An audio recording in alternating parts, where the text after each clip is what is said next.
Hello friends, welcome back. तो सुबह आप उठते ही पढ़ने बैठ जाइएगा। ये आपका रूटीन होना चाहिए। पहले कोई काम नहीं होगा, उठते ही पढ़ने बैठ जाओ। मेरे को ये सुना था, मतलब ऐसा करता था और रिसेंटली रियलाइज हुआ, क्योंकि वो थोड़ा पूरे दिन पढ़ते पढ़ते थोड़ा बोर भी हो जाता हो, कुछ एक्टिविटी नहीं होता, तो सुनते हैं कि थोड़ा योगा वगैरह करने से हेल्थ अच्छा रहेगा। तो मैंने कोशिश की कि सुबह उठ के थोड़ा करेंगे, बट क्या है कि कुछ अलग तरीके का थाट आ जाता है। इससे अलावा कि अगर मैं पढ़ने बैठ जाऊँ और उसके बीच में अगर जब पढ़ते पढ़ते जब मन ना लगे तब वो काम करूँ, यानी इसको आप बोल सकते हो कि पॉजिटिव डिस्क्रिमिनेशन। ठीक है, ये टर्म मैं सीख रहा हूँ डेफिनेटली, ये मेरा कुछ भी नहीं है। ठीक है, कहीं ना कहीं से मैंने सीखा है, तो हर बार क्रेडिट नहीं दे बेकार में टाइम वेस्ट होगा क्रेडिट देने में, तो कहीं यूट्यूब से ही सीखा है मैंने। ठीक है, अब देखो, तो उसको बोलते हैं पॉजिटिव डिस्क्रिमिनेशन। तो अब वो चीज़ करो, आपका ज़्यादा फ़ायदेमंद होगा। और कल से मैं यही करने वाला हूँ, उठते ही सबसे पहले पढ़ने बैठ जाऊँगा, फिर देखा जाएगा जो होगा। चलिए स्टार्ट करते हैं आज की। मैंने लगभग 1.5 घंटे वेस्ट कर दी मैंने। तो हमने कॉफ़ी पढ़ रहे थे और कॉफ़ी के हम कहाँ अटक गए थे, मतलब स्पेस ख़त्म हो गया, तो हमने जो है कॉफ़ी ये चल रहा था एक्चुअली। तो आई थिंक ये जो कॉफ़ी प्रोड्यूसिंग कंट्रीज है, ब्राज़ील फास्ट है, देन वियतनाम है, देन इंडोनेशिया है, कोलंबिया है, होंडुरास है, इथियोपिया है, पेरू है, देन हमारा इंडिया आता है। ठीक है, कॉफ़ी प्रोडक्शन में। बट कॉफ़ी की जो वैराइटीज़ है वो देखो, कॉफ़ी का अपना 3 वैराइटीज़ पढ़े थे, arabica, robusta and liberica. And arabica is the superior quality of coffee जो कि इंडिया प्रोड्यूस करता है। ठीक, अब देखो, coffee is cultivated in the highlands of Western Ghats. मतलब इंडिया में कहाँ कहाँ पाया जाता है एक्चुअल में, तो वेस्टर्न घाट्स में मिलता है, in Karnataka, Kerala and Tamil Nadu. Karnataka alone accounts for more than 2/3 of total coffee production in the country। तो कर्नाटक स्टेट जो है highest producer of coffee in India. ठीक है, let's see agricultural development in India. Indian agricultural economy was largely subsistence in nature before independence. It had dismal performance in the first half of 20th century. This period witnessed severe droughts and famines. During partition, about 1/3 of the irrigated land in undivided India went to Pakistan. This reduced the proportion of irrigated area in independent India. After independence, the immediate goal of the government was to increase food grains production by switching over from cash crops to food crops, intensification of cropping over already cultivated land, and increasing cultivated area by bringing cultivable and fallow land under plough. Initially, this strategy helped in increasing food grains production, but agricultural production stagnated during late 1950s. To overcome this problem, Intensive Agricultural District Program (IADP) Intensive Agricultural District Program was launched, and Intensive Agricultural Area Program were launched also. But 2 consecutive droughts during mid-1960s resulted in food crisis in the country. Consequently, food grains are imported from other countries. तो ये आपको दिखाया गया, देखो T N coffee production को map के through, कितनी अच्छी मैप है ना। इंडिया पे कहीं पे नहीं मिल रहा है आपको, पूरा दिख रहा है एक ही ग्लांस से, एट ए ग्लांस। तो यहाँ पर देखो हमारा नॉर्थ ईस्टर्न साइड में कुछ है, जैसे कि हमारा दार्जिलिंग है, ऐसे नॉर्थ है, दार्जिलिंग है, फिर इधर आसाम वगैरह में मिलेगा आपको, और एकदम साउथ में आपको कर्नाटक, केरला, तमिलनाडु, ये सारे स्टेट में मिल रहा है कॉफ़ी। बहुत अच्छी बात है। हाँ, तो जिसकी बात कर रहा था एग्रीकल्चर डेवलपमेंट की, तो देखो new seed varieties of wheat that is Mexico and rice Philippines known as high yielding varieties. तो जो HYP सीड्स है वो कहाँ से लाया गया था, जो व्हीट है वो मेक्सिको से लाया गया था, जो राइस है वो फिलीपाइन से लाया गया था, known as high yielding varieties और available for cultivation by mid-1960s. India took advantage of this and introduced package technology comprising HYPs along with chemical fertilizers in irrigated areas of Punjab, Haryana, Western Uttar Pradesh, Andhra Pradesh and Gujarat.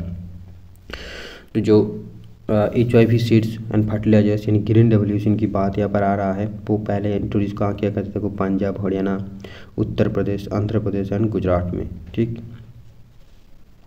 Punjab, Haryana, Uttar Pradesh, Andhra Pradesh, and Gujarat. Assured supply of soil moisture through irrigation was a basic prerequisite for the success of this new agricultural technology. This strategy of agricultural development paid dividends instantly and increased the food grain production at a very fast rate. This part of agricultural growth came to be known as Green Revolution.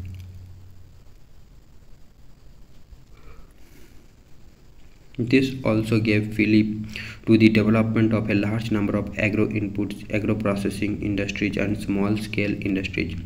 This strategy of agricultural development made the country self-reliant in food grain production, but Green Revolution was initially confined to irrigated areas only. This led to regional disparities in agricultural development in the country till 1970s, after which the technology spread to the eastern and central parts of the country. The Planning Commission of India focused its attention on the problems of agriculture in rain-fed areas in 1980s. It initiated agroclimatic planning in 1988 to induce regional balanced agricultural development in the country. So agroclimatic planning जो है initiate किया गया था 1988 में by Planning Commission of India. It also emphasized on the need for diversification of agriculture and harnessing of resources for the development of dairy farming, poultry, horticulture, livestock rearing and aquaculture. Initiation of the policy of liberalization and free market economy in 1990s influenced the course of development of Indian agriculture. Now see National Mission for Sustainable Agriculture, NMSA.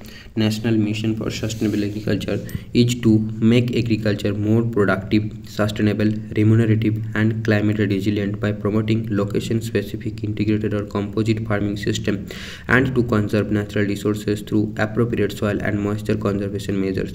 The government has been promoting organic farming in the country through the schemes such as Paramparagat Krishi Vikas Yojana and Rashtriya Vikas Yojana. Now see growth of agricultural output and technology. Technology में क्या changes आए actual में? So there has been a significant increase in agricultural output and improvement in technology during the last 50 years. Production and yield of many crops such as rice and wheat has increased at an impressive rate. Among the other crops, the production of sugarcane, oilseeds and cotton has also increased appreciably. Expansion of irrigation has played a crucial role in enhancing agricultural output in the country. It provided basis for introduction of modern agricultural technologies such as high-yielding varieties of seeds, chemical fertilizers, pesticides and farm machinery. The net irrigated area in the country has also increased. Now see, modern agricultural technology has diffused very fast in various areas of the country. Consumption of chemical fertilizers has increased by 15 times since mid-60s. Since the high-yielding varieties are highly susceptible to pests and disease, the use of pesticides has increased significantly since 1960s. Farmers Portal of India. The Farmers Portal is a platform for farmers to seek any information related to agriculture. Detailed information on farmers' insurance, agriculture, storage, crops, extension activities, seeds, pesticides, farm machineries, etc. is provided. So Farmers Portal, right? Check किया कभी आपने? Details of fertilizers, market prices, package and practices programs, welfare schemes are also given. Block level details related to soil fertility, storage, insurance, training, etc. are available in an interactive map. Users can also download farm-friendly handbooks, scheme guidelines, etc. Now, अच्छा ये source का india.gov.in से लिया गया. अच्छा देखो then problems of Indian agriculture. The nature of problems faced by Indian agriculture varies according to agroecological and historical experiences of its different regions. Hence, most of the agricultural problems in the country are region-specific. Yet, there are some problems which are common and range from physical constraints to institutional hindrances. A detailed discussion on these problems follows.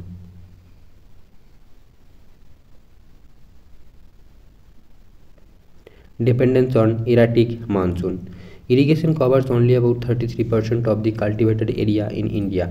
The crop production in rest of the cultivated land directly depends on rain. Poor performance of southwest monsoon also adversely affects the supply of canal water for irrigation. On the other hand, the rainfall in Rajasthan and other drought-prone areas is too meagre and highly unreliable. Even the areas receiving high annual rainfall experience considerable fluctuations. This makes them vulnerable to both droughts and floods. Drought is a common phenomenon in the low rainfall areas, which may also experience occasional floods. The flash floods in dry lands of Maharashtra, Gujarat, and Rajasthan in 2006 and 2017 are examples of this phenomenon. Droughts and floods continue to be the twin menace in Indian agriculture. Low productivity. The yield of the crops in the country is low in comparison to the international level. Per hectare, output of most of the crops such as rice, wheat, cotton, and oilseeds in India is much lower than that of the USA, Russia, and Japan. Because of the very high pressure on the land resources, the labor productivity in Indian agriculture is also very low in comparison to the international level. The vast rainfall areas of the country, particularly dry lands which mostly grow coarse cereals, pulses, and oilseeds, have low yields. See, here is a question: why is agricultural productivity low in dry regions? Constraints of financial resources and indebtedness. The inputs of modern agriculture are very expensive. This resource intensive approach has become unmanageable for marginal and small farmers, as they have very much meagre or no saving to invest in agriculture. To tide over these difficulties, most of such farmers have resorted to availing credit from various institutions and money lenders.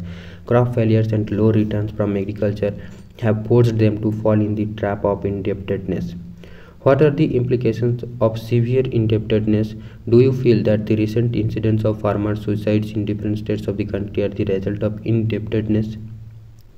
Lack of land reforms. Indian peasantry had been exploited for a long time as there had been unequal distribution of land. Among the three revenue systems operational during British period, Mahalwari, Raitwari, and Jamindari, the last one was most exploitative for the peasants. After independence, land reforms were accorded priority, but these reforms were not implemented effectively due to lack of strong political will. Most of the state governments avoided taking politically tough decisions which went against strong political lobbies of landlords. Lack of implementation of land reforms has resulted in continuation of inequitous distribution of cultivable land, which is detrimental to agricultural development. Small farm size and fragmentation of land holding. There are a large number of marginal and small farmers in the country. The average size of land holding is shrinking under increasing population pressure. Furthermore, in India, the land holdings are mostly fragmented. There are some states where consolidation of holding has not been carried out even once. Even the states where it has been carried out once, second consolidation is required as land holdings have fragmented again in the process of division of land among the owners of next generations. The small size fragmented land holdings are uneconomic. Lack of commercialization. A large number of farmers produce crops for self-consumption. These farmers do not have enough land resources to produce more than their requirement. Most of the small and marginal farmers grow food grains which are meant for their own family consumption. Modernization and commercialization of agriculture have, however, taken place in the irrigated areas. Vast underemployment. There is a massive underemployment in the agricultural sector in India, particularly in the unirrigated tracts. In these areas, there is a seasonal unemployment ranging from 4 to 8 months. Even in the cropping season, work is not available throughout as agricultural operations are not labor intensive. Hence, the people engaged in agriculture do not have the opportunity to work around the year. तो ये sir हम problems पढ़ रहे हैं, याद रखना ये Indian agriculture का प्रॉब्लम्स है. Now degradation of cultivable land. So one of the serious problems that arise out of faulty strategy of irrigation and agricultural development is degradation of land resources. This is serious because it may lead to depletion of soil fertility. The situation is particularly alarming in irrigated areas. A large tract of agricultural land has lost its fertility due to alkalization and salinization. So देखो alkalization but salinization, okay, not salinization. Alkalization and salinization of soils and waterlogging. Excessive use of chemicals such as insecticides and pesticides has led to their concentration in toxic amounts in the soil profile. Leguminous crops have been displaced from the cropping pattern in irrigated areas, and duration of fallow has substantially reduced owing to multiple cropping. This has obliterated the process of natural fertilization such as nitrogen fixation. Rainfed areas in humid and semi-arid tropics also experience degradation of several types like soil erosion, by water and wind erosion, which are often induced by human activities. तो ये हमारा chapter ख़त्म हुआ problems के साथ, ठीक है। अब यहाँ पर देखो, which one the following is not cultivated under dry land farming. Not cultivated पूछा तो डेफिनेटली शुगर कैन जो होगा नहीं होगा, क्वेश्चन नंबर 4, ठीक है। ये क्वेश्चन आप देख लेना एक बार, बाकी हम नेक्स्ट चैप्टर में मूव करते हैं। देखो तो ये होगा वाटर रिसोर्सेज के बारे में है दिस चैप्टर। हमने पढ़ा कि अगर इरिगेशन होगा तो अच्छा जो है डेवलपमेंट होगा एग्रीकल्चर में, मतलब irrigation is the first step. Also irrigation further can lead to many problems as well, जैसे कि हमने देखा एल्कलाइजेशन एंड सैलिनाइजेशन। तो चलिए हम वाटर रिसोर्स की बात यहाँ पर करेंगे। Do you think that we exist today will continue to be so or the future is going to be different in some respects? So really this is a very good in brainstorming questions, introductory questions. It can be said with some certainty that the societies will witness demographic transition, geographical shift of population, technological advancement, degradation of environment and water scarcity. Water scarcity is possible to pose the greatest challenge on account of its increased demand coupled with shrinking supply due to overutilization and pollution.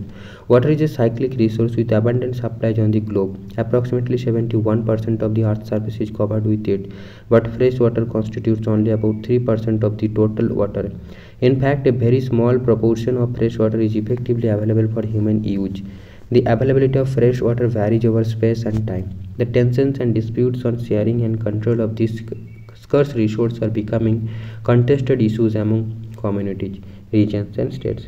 The assessment, efficient use, and conservation of water therefore become necessary to ensure development. In this chapter, we shall discuss water resources in India, its geographical distribution, sectoral utilization, and methods of its conservation and management. Water resources of India. India accounts for about 2.45% of the world's surface area. India accounts for about 2.4% of the world's surface area, 4% of the world's water resources and about 16% of the world's population. Okay, so India का जो land है वो 2.4.5% है world के respect में, 4% हमारा water resource है और 16% पॉपुलेशन यहाँ पर रहता है। The total water available from precipitation in the country in a year is about 4,000 cubic kilometer. The total water available from precipitation in the country in a year is 4,000 cubic kilometer. The availability from surface water and replenishable groundwater is 1,869 cubic kilometer. Out of this, only 60% can be put to beneficial usage. Thus, the total utilized water resource in the country is only 122 cubic किमी। तो ये क्या cubic किमी का concept आपको पता है, मतलब एक्चुअल में क्या बोलना चाहता है क्यूबिक किमी और किलोमीटर्स, यू नो, कि the total water available from precipitation in the country in a year is about 4,000 cubic kilometer. So think about that. Now surface water resources. There are 4 major sources of surface water. These are rivers, lakes, ponds and tanks in the country. There are about 10,360 rivers and their tributary is longer than 1.6 km each. The mean annual flow in all the river basins in India is estimated to be 1,869 cubic kilometer. However, due to topographical, hydrological and other constraints, only about 690 cubic kilometer, 32% of available surface water can be utilized. Water flow in a river depends on size of its catchment area or river basin and rainfall within its catchment area. You have studied in class 11 textbook India Physical Environment. Yes, we already covered that book, that precipitation in India has very high spatial variation and it is mainly concentrated in monsoon season. You also have studied in the textbook that some of the rivers in the country like the Ganga, Brahmaputra, Indus have huge catchment areas given that precipitation is relatively high in the catchment areas of the Ganga, the Brahmaputra and the Barak rivers. These rivers, although account for only about 1/3 of the total area in the country, have 60% of the total surface water resources. Much of the annual water flow in South Indian rivers like the Godavari, Krishna, Kaveri has been harnessed, but it is yet to be done in the Brahmaputra and the Ganga basins.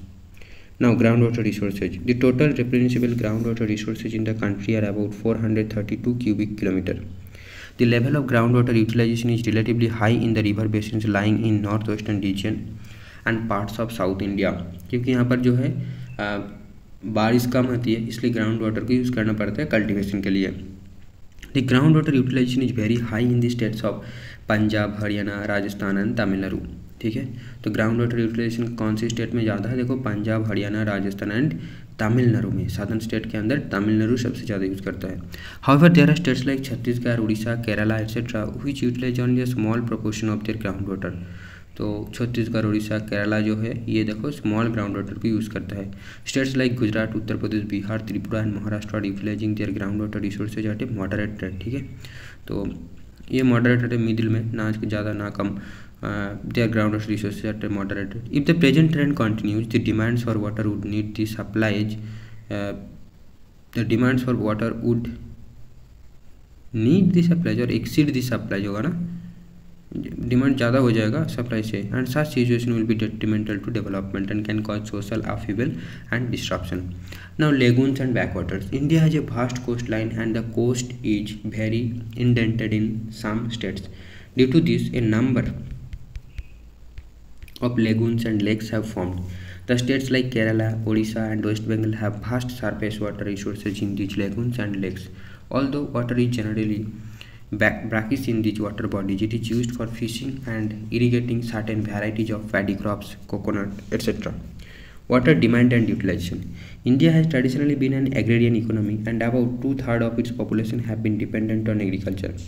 Hence, development of irrigation to increase agricultural production has been assigned a very high priority in the 5-year plans and multi-purpose river valley projects like the Bhakra Nangal, Hirakud, Damodar Valley, Nagarjuna Sagar, Indira Gandhi Canal project, etc.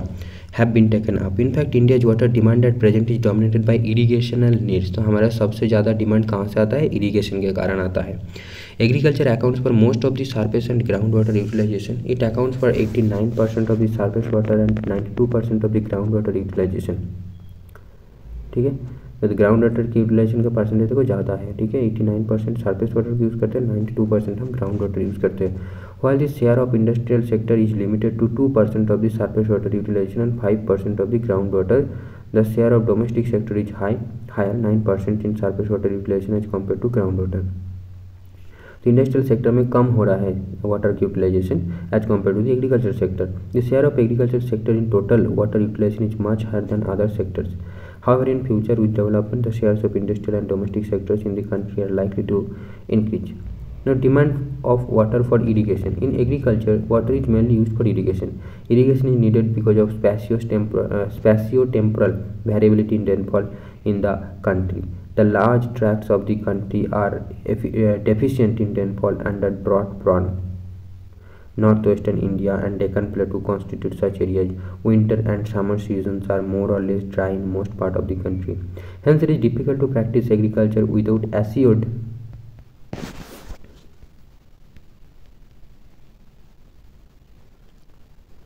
देखो river basin को दिखाया गया है. Indus basin हमारा ये दिखाया गया है. West flowing rivers, group 1 rivers in Kutch, Saurashtra river, Luni, then Sabarmati basin, Mahi basin, Narmada basin, Tapi basin. ये आपको एटलास में नहीं मिलेगा, है ना. मेरे को तो आज तक नहीं दिखा कहीं एटलास में. ऐसे ज़्यादा मैंने ऑक्सफोर्ड का ही ज़्यादातर देखा है एटलास. और ये देखो ब्रह्मपुत्र बेसिन है, बराक बेसिन है. तो बराक देखो कहाँ पर है, बराक हमारा नॉर्थ ईस्ट में है.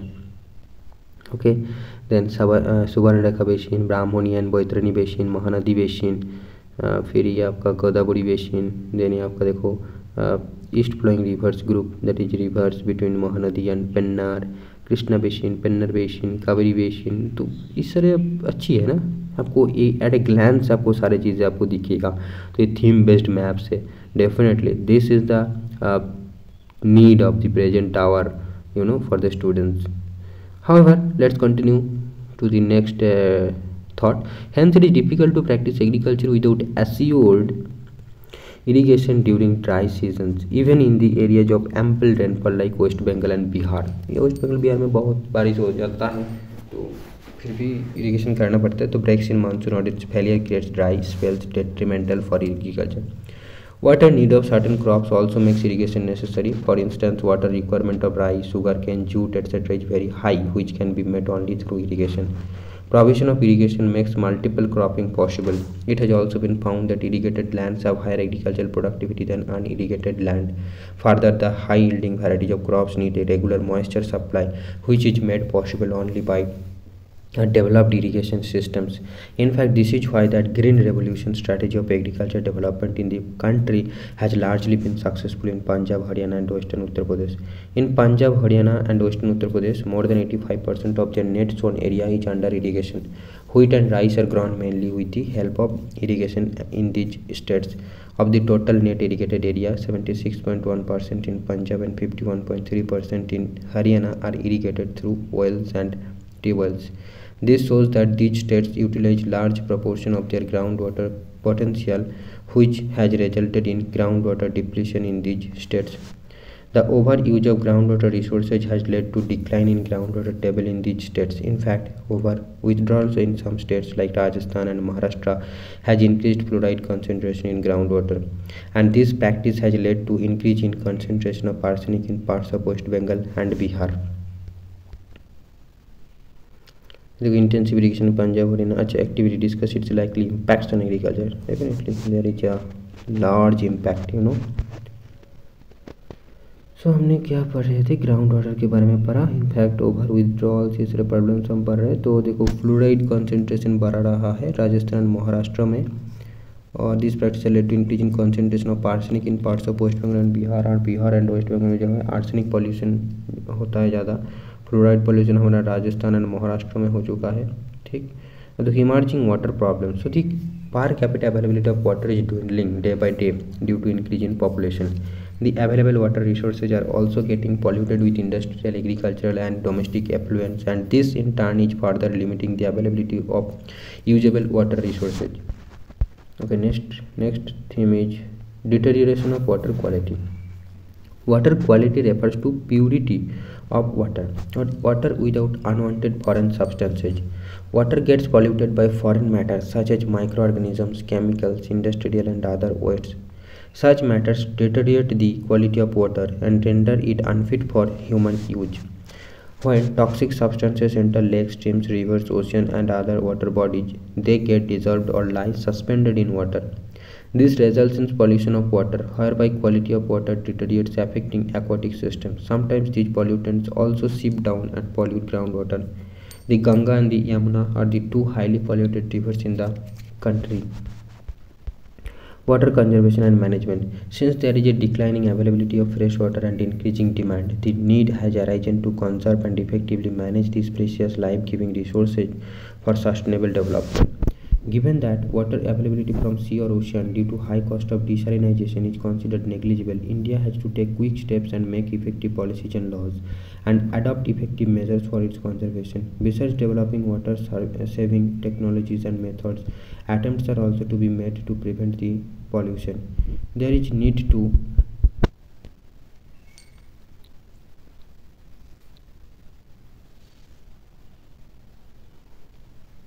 अच्छा यहाँ देखो वाटर क्वालिटी का भी मैप दिखाया गया है, बहुत अच्छा है ना. तो गंगा यूनिवर्सिटी कितने अच्छे काम किए हैं. The Ganga and its tributaries and towns located on them. ओ अच्छा, तो टाउन्स भी दिखाया गया है, देन ट्रिब्यूटरीज भी दिखाया गया है. मैंने नाम नहीं लिया गया ट्रिब्यूटरीज की बाय द वे, बट देखो वाटर क्वालिटी दिख रहा है ना आपको. Good water quality here, poor water quality here. Delhi के बाद देखो वाटर क्वालिटी पुअर होते जा रहा है, मतलब जैसे ही दिल्ली छोड़ कर आ रहा है सारे कचरा लेकर आ रहा है जमुना रिवर. इसलिए फिर से देखो जो अच्छा ऐसे टाउन का नाम यहाँ पर सब सारे टाउन्स का नाम नहीं लिखा गया. जैसे कि देखो गंगा रिवर में एकदम में वाराणसी में आकर जो है हमारा टाउन का नाम लिखा गया है, बाकी और है ही नहीं. तो आप सर्च कर सकते हो कि कौन कौन सी टाउन यहाँ पर है एक्चुअल में. ठीक है, तो ये है अच्छी बात है ये. ठीक है, चलिए हम कहाँ थे. तो there is need to encourage watershed development, rainwater harvesting, water recycling and reuse, and conjunctive use of water for sustaining water supply in long run. Now, prevention of water pollution. Available water resources are degrading rapidly. The major rivers of the country generally retain better water quality in less densely populated upper stretches in hilly areas. In plains, river water is used intensively for irrigation, drinking, domestic and industrial purposes. The drains carrying agricultural fertilizers and insecticides, domestic solid and liquid waste and industrial effluents join the rivers. The concentration of pollutants in rivers especially remains very high during the summer season when flow of water is low. The Central Pollution Control Board (CPCB), in collaboration with state pollution control boards, has been monitoring water quality of national aquatic resources at 507 stations. The data obtained from these stations show that organic and bacterial contamination continues to be the main source of pollution in rivers. The Yamuna River is the most polluted river in the country between Delhi and Etawah. The Yamuna River is most polluted river. Oh my God, Yamuna is the most polluted river in the country, है ना, जो कि between Delhi and Etawah के बीच में. Other severely polluted rivers are the Sabarmati at Ahmedabad, the Gomoti at Lucknow, the Kali, the Adiyar, the Kuam interstates, the Bhaigai at Madurai, and the Musi of Hyderabad, and the Ganga at Kanpur and Varanasi. Groundwater pollution has occurred due to high concentrations of heavy or toxic metals, fluoride and nitrates at different parts of the country. The legislative provisions such as Water Prevention and Control of Pollution Act 1974, तो ये याद रखना यार, 1974 में act बनाया गया था, and environment protection act 1986. Environment protection act कब बनाया गया था? 1986. तो दोनों याद रखो कि water pollution water prevention and control of pollution act 1974 and Environment Protection Act 1986. At least ये ज़्यादा important है. Environment Protection Act 1986 have not been implemented effectively. The result is that in 1997, 251 polluting industries are located along the rivers and lakes. The Water Sales Act 1977, meant to reduce pollution, has also made marginal impacts. There is a strong need to generate public awareness about the importance of water and impacts of water pollution. The public awareness and action can be very effective in reducing the pollutants from agricultural activities, domestic and industrial discharges. Actually, this is the ultimate way, right? No other option is there. Actually, if publics are not ever, they don't know how to take care of the water, nothing will change. Recycle and reuse of water. Another way through which we can improve freshwater availability is by recycle and reuse. Use of water of lesser quality such as reclaimed wastewater would be an attractive option for industries for cooling and firefighting to reduce their water cost. क्या बोला? Another way through which we can improve freshwater availability is by recycle and reuse. हाँ, ये तो है. Use of water of lesser quality such as reclaimed wastewater would be an attractive option for industries for cooling and firefighting to reduce their water cost. Similarly, in urban areas, water after bathing and washing utensils can be used for gardening. Water used for washing vehicle can also be used for gardening. This would conserve better quality of water for drinking purposes. Currently, recycling of water is practiced on limited scale. However, there is enormous scope for replenishing water through recycling. But कितने लोग करते हैं वही है question, क्योंकि हम देखते हैं ऐसे, हमारे तो कार भी नहीं है बस, तो हमारी बात छोड़ो, तो क्या देखते हैं कि नहीं, ऐसा क्यों बोल दिया, हमारी बात छोड़ो, सॉरी. हाँ, तो वही बात है कि जिन लोगों का कार्स है, मतलब गाड़ी वगैरह है, गार्डन्स है, वो क्या करते हैं कि टैप खोलकर पानी देते हैं गार्डन में. फिर घर के सामने जो रास्ता होता है वहाँ पर भी वही प्योर, मतलब ग्राउंड वाटर जो है एकदम पीने के लायक, वो वाटर वहाँ पर स्प्रे करता है ताकि धूल मिट्टी ना उड़े ज़्यादा, है ना.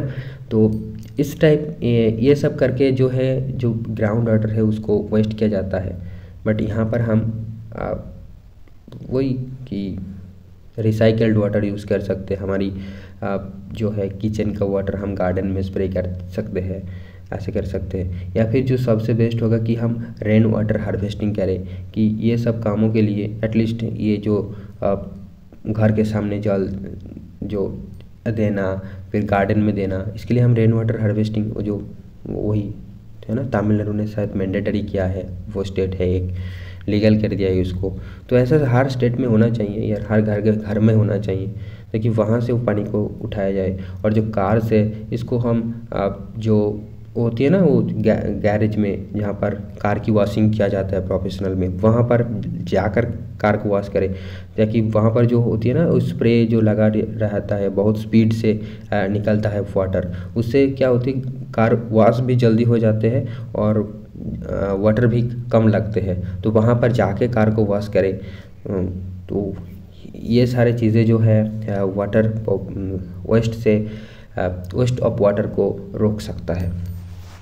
आपको क्या क्या लगता है ये आप कमेंट कर सकते हो। बाय द वे ये बच्चों की असाइनमेंट है, तो अगर आप कॉम्पिटिटिव की प्रिपरेशन कर रहे हो तो please don't mind, don't care of this commentaries, just read the book and you have all these things in your mind already. Okay, so now watershed management. Watershed management basically refers to efficient management and conservation of surface and groundwater resources. तो उसका हम watershed management बोलते हैं। watershed management basically refers to efficient management and conservation of surface and groundwater resources। अब देखो watershed क्या होता है हमने पढ़ा था, है ना। watershed जो दो ऐसे एक हो गया पहाड़ियाँ, तो देखो ये जो ऊंची होके रहते हैं, ठीक ना, तो इसको हम क्या बोलते हैं वाटरशेड बोलते हैं ना, इसको हम बोलते हैं ना वाटरशेड, बांग्ला में जल विभाजिका, बांग्ला में जल विभाजिका तो बोलते हैं। तो ये क्या करते हैं कि इधर का पानी को इधर मतलब डिवाइड कर देते हैं और इधर का पानी को इधर ना जाने देते, तो उसको हम वाटरशेड बोलते हैं। बट यहाँ पर देखो कुछ कॉन्सेप्ट कुछ अलग है। वाटरशेड मैनेजमेंट मतलब सिर्फ इस वाटरशेड को मैनेज करना नहीं है। यहाँ पर देखो क्या बोल रहा है कि efficient management and conservation of surface and ground water resources. It involves prevention of runoff and storage and recharge of groundwater through various methods like percolation, tanks, recharge wells, etc. However, in broad sense, watershed management includes conservation, regeneration, and judicious use of all resources, natural and human. Natural is like land, water, plants, and animals, and human within a watershed. तो within अ watershed जितनी भी resources रहेगा उनको हमारा manage करना ही क्या होगा, एक वाटरशेड मैनेजमेंट होगा। ठीक है, तो एक तरफ से देखो टर्म ठीक ही है, क्योंकि हम एक वाटरशेड के अंदर, इधर एक वाटरशेड है इधर एक वाटरशेड, तो इसके अंदर जो भी नेचुरल एंड ह्यूमन रिसोर्सेज रहेगा उसको हम मैनेज कर रहा है, तो इसलिए भी हम शायद इसको बोल रहा है कि watershed management.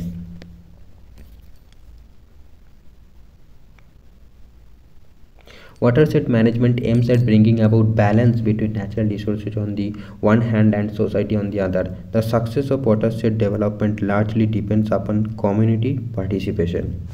The central and state governments have initiated many watershed development and management programs in the country. Some of these are being implemented by non-governmental organizations also. Horiali is a watershed development project sponsored by the central government which aims at enabling the rural population to conserve water for drinking, irrigation, fisheries and afforestation.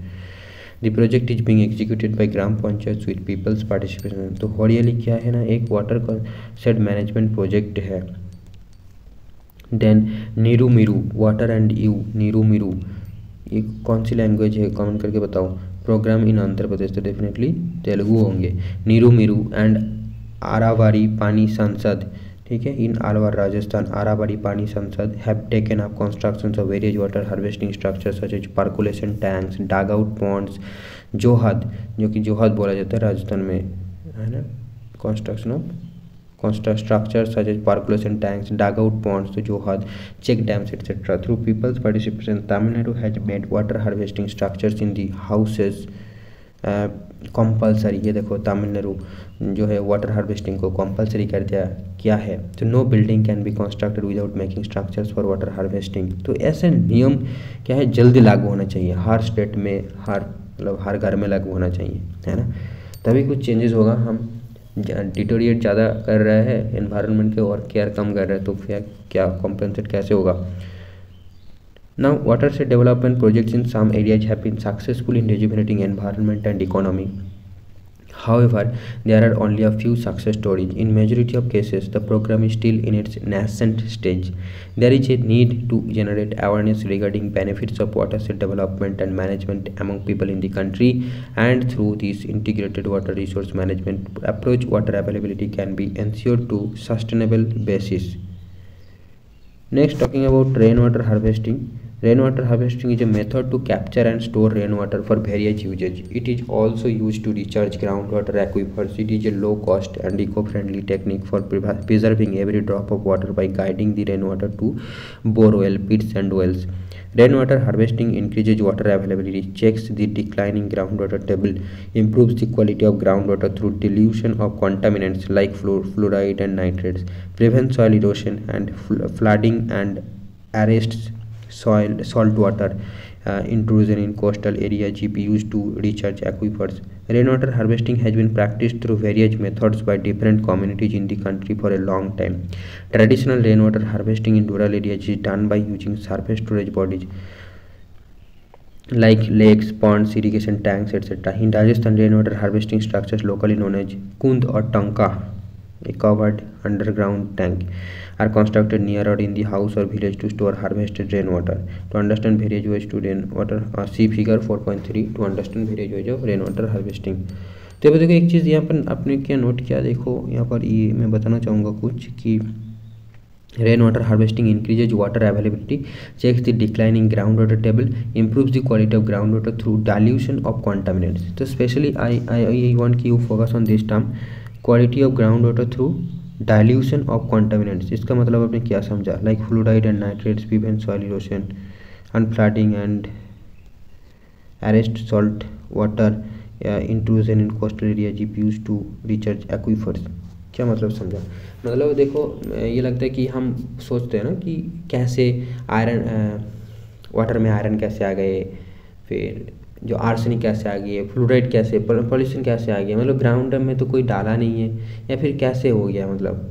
तो इसका ये बोलना चाहता है कि देखो जब मान लो आप 1 लीटर पानी में आपने कुछ मिसाया, ठीक है, तो अगर वो पानी घटता जाएगा तो क्या होगा कि मान लो उसका जो जो जो मिक्सचर है, ठीक है, उसका परिमाण क्या है, जो जिसने मिसाया, मान लो आपने आर्सेनिक मिसा दिया, तो 1 लीटर पानी में आर्सेनिक मिसाया तो उसमें ज़्यादा आर्सेनिक होगा एज कम्पेयर टू अपने 10 लीटर पानी में वही सेम अमाउंट ऑफ आर्सेनिक आपने डाल दिया। तो हमारा जो है आर्सेनिक ये सब पानी में तो रहता है बट उसका एक लिमिट होता है ना। तो अगर पानी ज़्यादा रहेगा ग्राउंड अंडरग्राउंड में, अगर उसमें जो आर्सेनिक रहेगा उसका क्या होगा, डाइल्यूट हो जाएगा, सारी चीज़ें डिस्ट्रीब्यूट हो जाएगा, तो फिर वो पॉल्यूशन के अंदर नहीं आएगा या फिर वो हमारा हार्म नहीं कर पाएगा, क्योंकि उसका जो डेंसिटी होगा, इसका जो अमाउंट होगा वो बहुत कम होगा अगर वाटर का परिमाण, वाटर का अमाउंट वहाँ पर ज़्यादा होंगे तो इस तरीके से जो है, इसलिए हम ग्राउंड वाटर ज़्यादा एक्सट्रैक्ट कर रहे हैं तो वाटर का जो लेवल है वो कम होते जा रहा है, इसलिए हमारा आर्सेनिक पॉल्यूशन ये सारी चीज़ें हो रहा है। There is a wide scope to use rainwater harvesting technique to conserve precious water resource. It can be done by harvesting rainwater on rooftops and open spaces. Harvesting rainwater also decreases the देखेंगे इसको आकर, पहले इसको पढ़ लेते हैं continuation में। Community dependence on groundwater for domestic use. Besides bridging and demand supply gap, it can also save energy to pump groundwater as recharge leads to rise in groundwater table. These days rainwater harvesting has been taken up on a massive scale in many states in the country. Urban areas can especially benefit from rainwater harvesting as water demand has already outstripped supply in most of the cities and towns. Apart from the above mentioned factors, the issue desalination of water, particularly in coastal areas, and brackish water in arid and semi-arid areas, transfer of water from water surplus areas to water deficit areas through interlinking of rivers can be important remedies for solving water problems in India. However, the most important issue from the point of view of individual users, household and communities is pricing of water. Yes, today we buy water, for 1 liter water we pay 20 rupees. Okay, तो हम इसको देखते हैं क्या लिखा है यहाँ पर। तो वाटर से डेवलपमेंट इन रेला सॉरी रालेगन सीधी अहमदनगर महाराष्ट्र एक केस स्टडी। तो देखो Ralegan Siddhi is a small village in the district of Ahmednagar Maharashtra. It has become an example of watershed development throughout the country. In 1975 this village was caught in a web of poverty and illicit liquor trade. The transformation took place when a retired army personnel settled down in the village and took up the task of watershed development. He convinced villagers about the importance of family planning and voluntary labor, preventing open grazing, felling trees, and liquor prohibition. Voluntary labor was necessary to ensure minimum dependence on the government for financial aids. It socialized the costs of projects, explained the activist. Even those who were working outside the village contributed to the development by committing a month's salary every year. ठीक है। Work began with the percolation tank constructed in the village. In 1975, the tank could not hold water. The embankment wall leaked. People voluntarily repaired the embankment. The 7 wells below it swelled with water in summer for the first time in the living memory of the people. The people reposed their faith in him and his visions. A youth group called Tarun Mandal was formed. The group worked to ban the dowry system, caste discrimination, and untouchability. Liquor distilling units were removed and prohibition imposed. Open grazing was completely banned with a new emphasis on stall feeding. The cultivation of water-intensive crops like sugarcane was banned. Crops such as pulses, oilseeds, and certain cash crops with low water requirements were encouraged. All elections to local bodies began to be held on the basis of consensus. It made the community leaders complete representatives of the people. A system of Nyaya Panchayats, informal courts, were also set up. Since then, no case has been referred to the police. A ₹22 lakh school building was constructed using only the resources of the village. ₹10 lakh school, अच्छा मतलब school का जो खर्चा था वो 22 लाख था. No donations were taken. Money if needed was borrowed and paid back. The villagers took pride in this self-reliance. Wow, what a system! A new system of sharing labor grew out of this infusion of pride and voluntary spirit. People volunteered to help each other in agricultural operation. Landless laborers also gained employment. Today the village plans to buy land for them in adjoining villages. At present water is adequate. Agriculture is flourishing. Though the use of fertilizers and pesticides is very high, the prosperity also brings the question of ability to the present generation to carry on the work after the leader of the movement, who declared that the process of Ralegan's evolution to an ideal village will not stop. With changing times, people tend to evolve new ways. In future, Ralegan might present a different model to the country. A very good initiative, a new story, a good story, and definitely a success story. यहाँ concept is good ना. सो एक army personnel ले आकर सारे गांव को बदल दिया, बहुत कुछ कर दिया, डेवलप कर दिया. यहाँ पर देखा गया जो हमने पहले पढ़ रहे थे कि वाटर जो कंजर्व कैसे किया जा सकता है, तो ये सारे टेक्निक्स से देखो यहाँ पर दिखाया गया. Harvesting through water shed management, harvesting through lakes, है ना. Then harvesting through service wells, इसको सर्विस वेल्स बोला जाता है. इसको चेक डैम बोला जाता है. फिर इसको तो रिचार्ज वेल हो गया. एंड देन ये देखो ये क्या है, collection tank and recharge oil. ये रिचार्ज ऑयल हो गया ये. और ये लेक्स हो गया, पहले ये सेकंड वाला लेक्स था. ठीक है, तो ये सारे मेथड्स जो है यहाँ पर है. हमने ये पढ़ लिया टेक्स्ट. अब देखो highlights of India's national water policy 2002. तो ये याद रखना कि नेशनल वाटर पॉलिसी कब बनी थी, 2002 में. नेशनल वाटर पॉलिसी कब बनी थी, 2002 में. Stipulates water allocation priorities broadly in the following order: drinking water, irrigation, hydropower, navigation, industrial and other uses. So water allocation priorities यानी ड्रिंकिंग वाटर में सबसे ज़्यादा, then irrigation, then hydropower, then navigation, then industrial, then other uses. The policy stipulates progressive new approaches to water management. Key features include irrigation and multi-purpose projects should invariably include drinking water component wherever there is no alternative source of drinking water. Providing drinking water to all human beings and animals should be the first priority. Measures should be taken to limit and regulate the exploitation of groundwater. Both surface and groundwater should be regularly monitored for quality. A phased program should be undertaken for improving water quality. The efficiency of utilization in all the diverse usage of water should be improved. Awareness of water as a scarce resource should be fostered. Conservation consciousness should be promoted through education, regulation, incentives, and disincentives. Now Jal Kranti Abhiyan 2015-16. So water is recyclable resource, but its availability is limited, and the gap between supply and demand will be widening over time. Climate change at the global scale will be creating water stress conditions in many regions of the world. India has a unique situation of high population growth and rapid economic development with high water demand. The Jal Kranti Abhiyan, launched by the Government of India in 2015-16 with an aim to ensure water security through per capita availability of water in the country. तो Jal Kranti Abhiyan launched in 2015-16.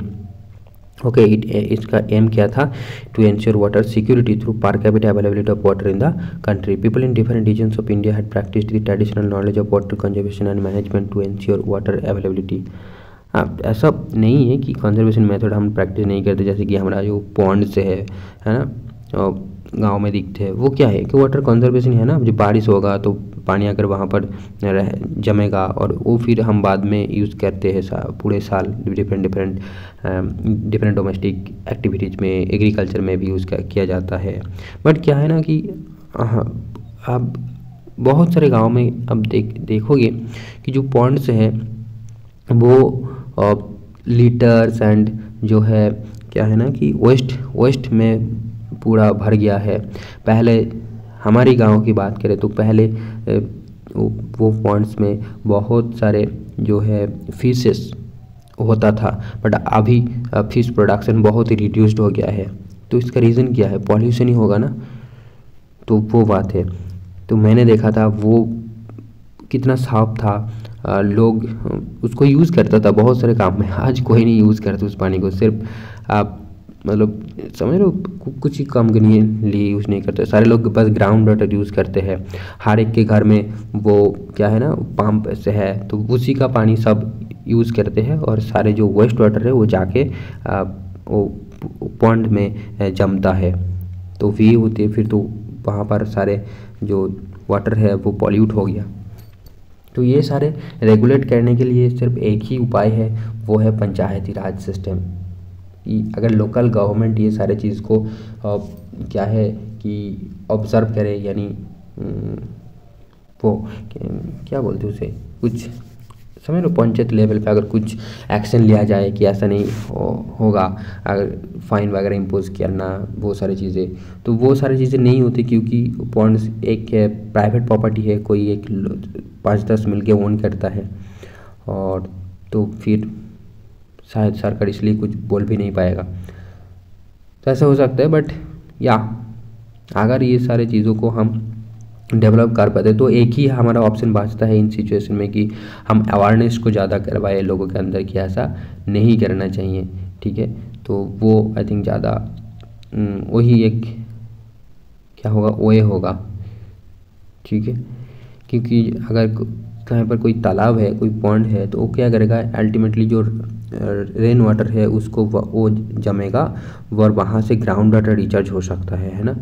तो बहुत अच्छे फ़ायदा है इसका, और ये सबसे आसान तरीका है, सबसे चीप तरीका है, मतलब cost effective. Cheap means cost effective है यहाँ पर. ओके, क्योंकि हमें कुछ स्ट्रक्चर बनाना ही नहीं पड़ते, सिर्फ खोद दिया, मतलब वहाँ पर ऐसे तो बहुत सारे पुकुर है ही, अगर उसका थोड़ा मेंटेनेंस किया जाए तो पानी भी साफ रहेगा और वो पानी ग्राउंड वाटर को रिचार्ज करने में भी मदद करेगा, है ना. तो जल क्रांति अभियान हम पढ़ रहे थे. द जल क्रांति अभियान aims at involving local bodies, NGOs and citizens at large in creating awareness regarding its objectives. The following activities have been proposed under the Jal Kranti Abhiyan. Selection of one water stressed village in each 672 districts of the country to create a Jal Gram. Identification of model command area of about 1000 hectares in different parts of the country, for example UP, Haryana, Karnataka, Telangana, Tamil Nadu, Rajasthan, Gujarat, West Odisha, Meghalaya, Then abatement of pollution, water conservation and artificial recharge, reducing groundwater pollution, construction of arsenic-free wells in selected areas of the country, creating mass awareness through social media। ही देखो awareness सबसे बड़ी important चीज़ है। Radio, TV, print media, poster and essay writing competitions in schools, ये भी अच्छी चीज़ है। अब देखो Jal Kranti Abhiyan is design to provide livelihood and food security through water security. But school में जो कंपटीशन होती है ना, इसका अलग ही कहानी है आजकल। तो मतलब पहले तो ज़्यादातर स्कूल में होती है, बट ठीक है चलो, इसको बात हम यहाँ पर करने की रिलेवेंस नहीं है कोई। Jal Kranti Abhiyan is design to provide livelihood and food security through water security. Jal Kranti Abhiyan is design to provide livelihood and food security through water security. तो ये जल क्रांति अभियान 2015-16 में हुआ था। और एक चीज़ हमने पढ़ा कि वाटर नेशनल वाटर पॉलिसी 2002 में हुआ था। तो ये याद रखना, ठीक है। 2002 में नेशनल वाटर पॉलिसी, जल क्रांति अभियान 2015-16। तो वो यूनिट 3 ही चल रहा है, हमने चैप्टर 5 तक पहुंच गए। और यहाँ पर देखो है पहला चैप्टर था वाटर रिसोर्स, अब हम पढ़ेंगे मिनरल एंड एनर्जी रिसोर्स के बारे में इंडिया का।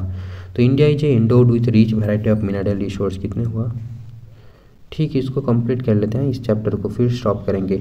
India is endowed with rich variety of mineral resources due to its varied geological structure. Bulk of the valuable minerals are products of pre-Palaeozoic age. तो ज़्यादातर जो मिनरल्स हो हमारा pre पैलियोजिक as का ही है। अब देखो हमने क्या पढ़ा था फंडामेंटल्स ऑफ फिजिकल जियोग्राफी में, ये सारी चीज़ें। एंड जो मिनरल्स है वो मेटामॉर्फिक एंड इग्नियस रॉक से आता है, वो भी पेनिनसुलर इंडिया पार्ट में मिलता है। The vast alluvial plain tracts of north India is devoid of minerals of economic use. जो हमारा प्लेन एरिया है स्पेशली नॉर्दर्न साइड में वो एलुवियल प्लेन है, वहाँ पर कोई मिनरल यूजुअली नहीं मिलता। The mineral resources provide the country with the necessary base for industrial development. In this chapter we shall discuss the availability of various types of mineral and energy resources in the country. So what is a mineral? A mineral is a natural substance of organic or inorganic origin with definite chemical and physical properties. Then types of mineral resources on the basis of chemical। तो इसका definition में कुछ की term जरूर याद रखना कि ये नेचुरल यानी ऑर्गेनिक या फिर ऑर्गेनिक दोनों ही हो सकते हैं, और इसका एक chemical definite chemical and physical properties है, तो उसको मिनरल बोला जाता है। Now types of mineral resources. On the basis of chemical and physical properties, minerals may be grouped under two main categories of metallics and non-metallics, which may further be classified as follows. So minerals को हम दो ही part में divide करते हैं, metallic और non metallic.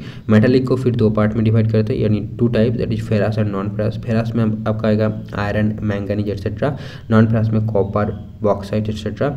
और देखो non-metallic को भी टू टाइप्स है, that is fuel mineral and other non-metallics like fuel mineral like coal, petroleum, natural gas etcetera. और other non-metallics like mica, limestone, graphite. Mica, limestone, graphite, तो ये other non Metalics, ये याद रखना, mica, limestone, graphite, ये भी non metallic minerals ही है।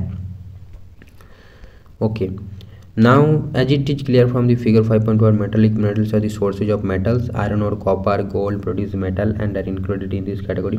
Metallic minerals are further divided into ferrous and non-ferrous metallic minerals. Ferrous, as you know, refers to iron. All those minerals which have iron content are ferrous, such as iron ore itself, and those which do not have iron content and non-ferrous, such as copper, bauxite, etc. Non-metallic minerals are either organic or in origin, such as fossil fuels, also known as mineral fuels. So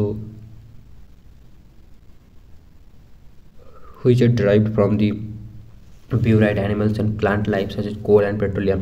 Other type of non-metallic minerals are inorganic in origin, such as mica, limestone and graphite, etc. So minerals have certain characteristics. These are unevenly distributed over space. There is inverse relationship in quality and quantity of minerals, that is good quality minerals are less in quantity as compared to low quality minerals. The third main characteristic is that all minerals are exhaustible over time. These take long to develop geologically and they cannot be replenished immediately at the time of need. Thus they have to be conserved and not misused, as they do not have the second crop. Distribution of minerals in India. Most of the metallic minerals in India occur in the peninsular plateau region in the old crystalline rocks. Over 97% of gold reserve occur in the valleys of Damodar, Son, Mahanadi and Godavari. देखो ध्यान से पढ़ो, over 97% of the gold reserve occur in the valleys of Damodar, Son, Mahanadi and Godavari. So ये river बहुत important है। River bank में दामोदर, सोन, महानदी और गोदावरी में 97% कोल इसके बेसिन में मिलता है। Petroleum reserves are located in the sedimentary basins of Assam, Gujarat and Mumbai High, that is offshore region India, Arabian Sea. New reserves have been located in the Krishna, Godavari and Kaveri basin. इसको KG basin भी बोला जाता है। तो KG basin is famous for petroleum reserves. Most of the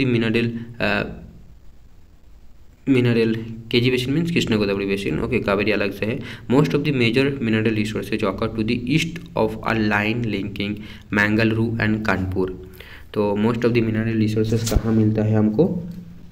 एक line के through मिलता है मैंगलुरु एंड कानपुर के बीच में, ठीक है, मैंगलुरु एंड कानपुर के बीच में जो एक लाइन ड्रॉ करोगे तो most of the mineral resource उसी के आसपास आपको मिल जाएगा, यानी मिलता है। तो मैंगलुरु एंड कानपुर कहाँ है, इसको लोकेट करो मैप में।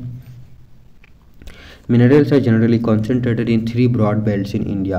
There may be some sporadic occurrences here and there in isolated pockets. These belts are the northeastern plateau region. This belt covers Nagpur, Jharkhand, Odisha Plateau, West Bengal and parts of Chhattisgarh. Have you ever thought about the region of major iron and steel industry being located in this region? North eastern plateau reason में हमारा जो है iron and steel company जो located. It has variety of minerals like iron ore, coal, manganese, bauxite, mica. The southwestern plateau region, so this belt extends over Karnataka, Goa and contiguous Tamil Nadu uplands and Kerala. This belt is rich in ferrous metals and bauxite. It also contains high grade iron ore, manganese and limestone. This belt lacks in coal deposits except navally lignite. This belt does not have as diversified mineral deposits as the northeastern belt. Kerala has deposits of monazite and thorium, bauxite, clay. Goa has iron ore deposits. देखो गोवा में iron मिलता है ना, ये याद रखना, आपको specially अगर दिया हुआ है तो याद रखना, क्योंकि गोवा कहाँ पड़ता है? साउथ वेस्टर्न प्लेटो रीजन में पड़ता है और यहाँ पर आयरन मिलता है गोवा में। ओके, तो दी साउथ वेस्टर्न प्लेटो रीजन हम पढ़ रहे थे। This belt x tends over Karnataka, Goa and contiguous Tamil Nadu Uplands and Kerala. This belt is rich in ferrous metals and bauxite, ठीक है, फेरस मेटल एंड बॉक्साइट कहाँ कहाँ मिलता है? देखो कर्नाटक, गोवा, तमिलनाडु एंड केरला में, ठीक है। And it also contains high grade iron और मैंगनीज एंड लाइमस्टोन।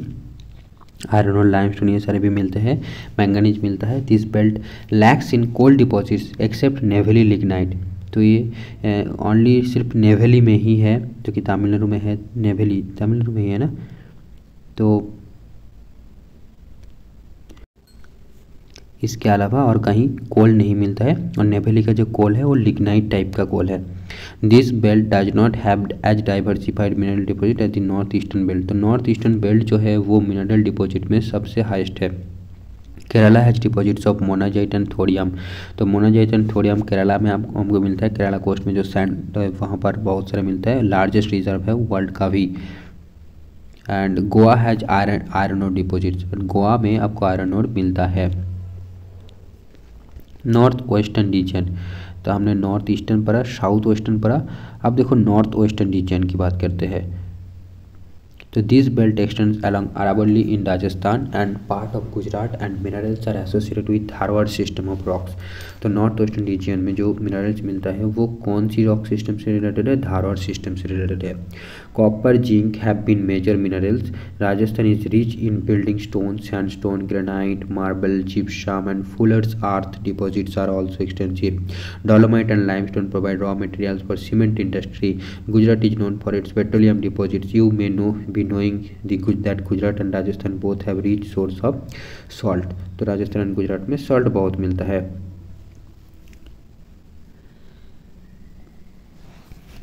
अब देखो यहाँ पर एक सवाल आप पूछ सकते हो कि राजस्थान तो डेजर्ट है, ओशियन तो है नहीं, तो सॉल्ट कैसे मिलता है? तो पर लगाओ पता। Now why and where Dandi March was organized by Mahatma Gandhi? ये हिस्ट्री का सवाल है। The Himalayan belt is another mineral belt where copper, lead, zinc, cobalt and tungsten are known to occur. Himalayan belt में क्या क्या मिलता है देखो, copper, lead, zinc, cobalt and tungsten. They occur on both the eastern and western parts.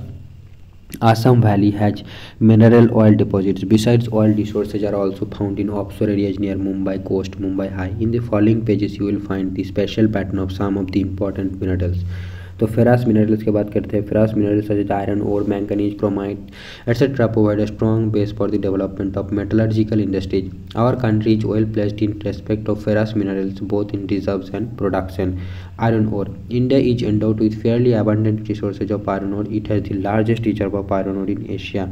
The two main types of ore found in our country are hematite and magnetite. It has great demand in international market due to its superior quality. Hematite सबसे अच्छी quality का iron ore होता है। तो haematite, magnetite, सीडराइट, limonite ये सब होता है।